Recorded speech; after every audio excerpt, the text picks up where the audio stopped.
अचो सही कावश क्रिकेट के अदाकार हुसैन बख्शमैल ताड़ियों जोरदार ताड़ियों तो बजायो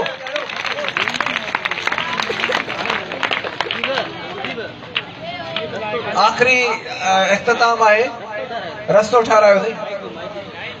अचो रस्तो ठारायो राइट लाने से इधर करे ऐसा नहीं अच्छा सजा दे अल्लाह कादे ने ले छोरा समझ में कौन जो दे रात खेदों को जो बस कर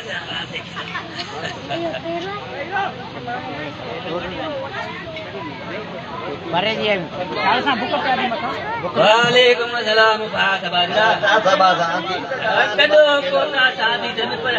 नहीं कहते ना कुमदा ओए बोल बोल दास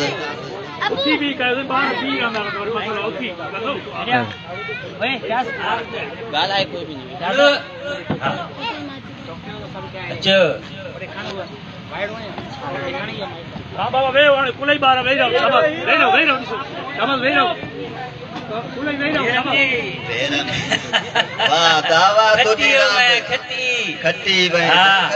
बात तो दोरा अच्छा डब्बे हेलो रे हेरे हेलो ओने पोचे वे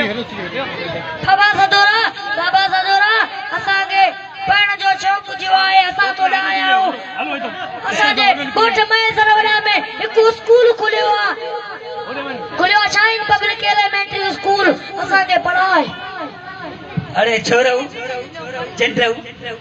ता जो पढ़ंदो त गांव के रोकंदो मेन के गांव के विजंदो 20 बकरियों ने 5 मेयूं ने उन्हनि जा फर उहे केर पालींदो हाँ पढ़ण भी दो पुट मोतबर थी दो अरे वनी बेचूं बनदो बेचूं को पंहिंजे लाइ सोचो वनी बार जे लाइ सोचो आया हो पढ़ण न यार सदोरा न हे बार तो सच पिया चवनि हिन खे तैलीम ज़रूरी आ अरे यार तोखे ख़बर ई कान्हे भाउ गाह बि करणो आहे बकरी भी चाड़ियूं मेहूं भी चाड़ियूं ये गाह केर कंदो भला मूंखे इहो ॿुधाए तालीम ज़रूरी न आहे छा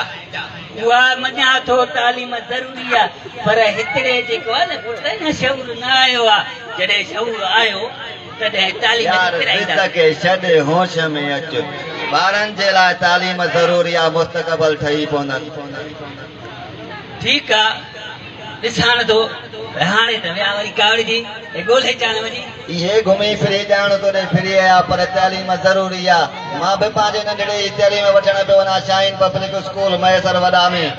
हा उते भलो सुठो उस्ताद गुलज़ार अहमद मयसर जंहिंजी सुठी टीम बि हुन सां गॾु आहे